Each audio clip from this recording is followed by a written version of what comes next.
Final Fantasy XVI is out worldwide on PlayStation 5, and it's pretty good. There's plenty of praise for its storytelling, characters, visuals, world building, and music. However, the combat is probably one of the main reasons you'll revisit the game, even after finishing the story.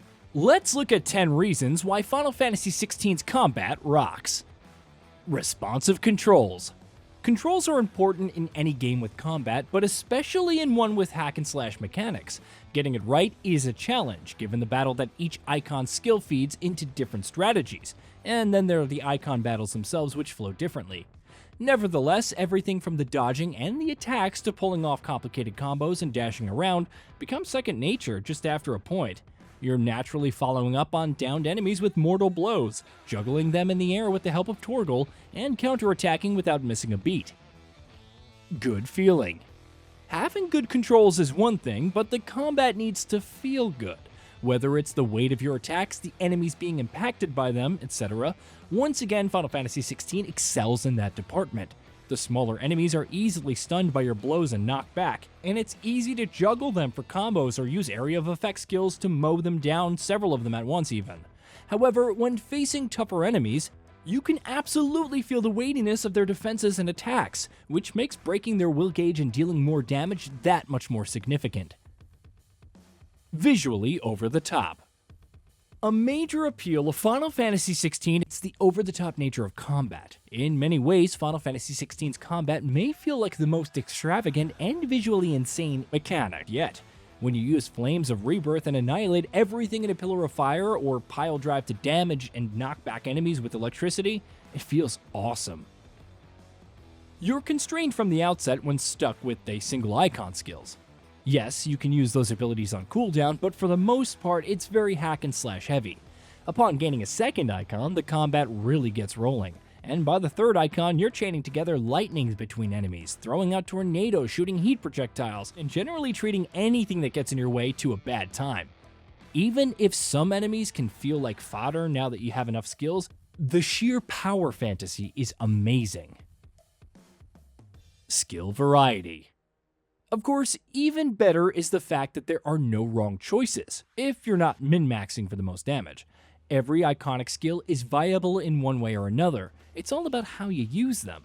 Scarlet Cyclone may not be ideal against a boss like Benedicta, when she's throwing projectiles left and right, with Heatwave being a better option. However, when you're facing waves of foes and want to create space, it's awesome, it's very good. Though there could be more depth with the weapons, which increase attack and stagger damage, and the armor for more defense and health. The accessories do make a difference. If you're very limit break focused, there's something for that. If you want more survival options, there are options. Again, no wrong choices and plenty to choose from, which further makes combat feel good. Strategic options. Perhaps my favorite part about Final Fantasy XVI is that despite receiving so many powerful abilities and solid hack-and-slash combat, this isn't a mindless button masher. There are cooldowns to manage and specific situations where one skill is preferable to another, since some excel at attack damage while others are better at staggering. A good combat loop for me is to use Wicked Wheel to reduce an enemy's will gauge, partially stagger them with attacks, use Deadly Embrace to drag them down, and follow up with Gouge for the full stagger. If it's a boss, then there are other things to keep in mind. Heatwave is good against projectiles, but Rising Flames is excellent single-target damage, at least initially. It's making those decisions and equipping the right accessories which give meaning to your playstyle. And of course, you can always refund skills at any time with no costs. Mastering skills. Another interesting twist to the skill system is mastering skills. Clive's melee combat skills and core skills like Phoenix Shift, Deadly Embrace, and so on are improved and gain different effects. However, if you master an iconic skill, then it can be assigned in any skill slot for any icon. Want to keep Titan's Block as a core skill but also want Ramua's Pile Drive? How about equipping the best stagger skills for one icon and keeping the damage dealers on your other two? Several combinations are possible, even if it can take some time to truly and fully master the desired skills. Abusing mechanics. Part of the fun in any role-playing game is abusing the mechanics in different ways, and Final Fantasy XVI is no exception. When you use an ultimate skill like Flames of Rebirth, an enemy's will gauge recovery is paused because everything around Clive is frozen in time. As a result, you can pump out a heavy amount of damage and still have time to throw in some more before a staggered enemy fully recovers.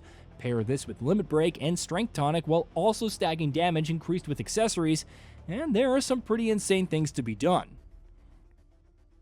Of course, there are other cool mechanics like parrying with a charged strike. Parrying creates a brief window where an enemy takes damage as if they were staggered, but it's even shorter than a partial stagger. Get some damage in with a charged strike, pop a Strength Tonic, and unleash a Garrudus Tornado or Titan's Upheaval to stagger them.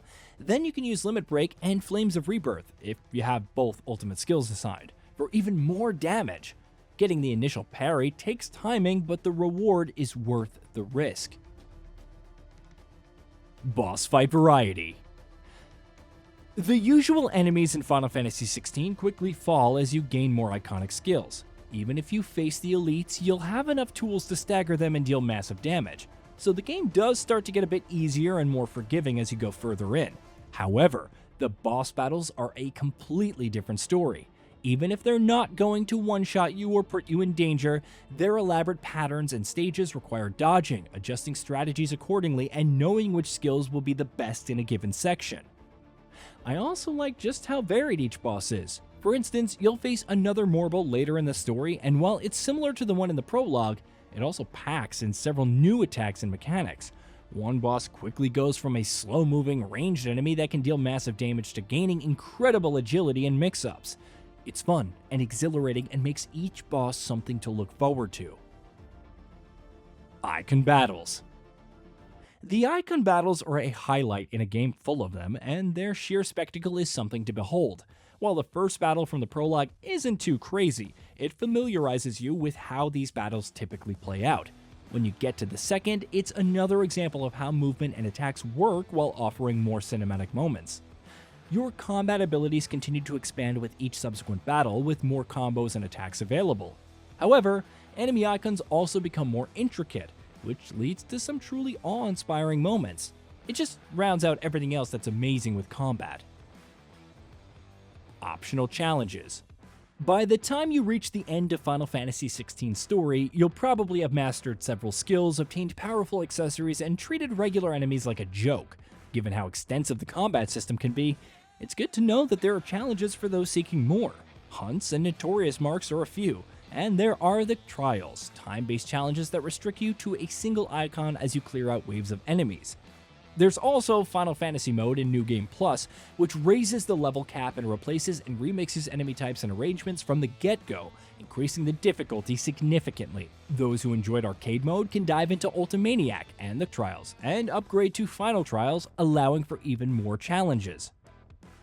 Hey, did you know that we at Gaming Bolt upload new videos every day? Stick around, drop a like, subscribe, and hit that bell, and let us know what kind of content you'd like to see in the future with a comment below.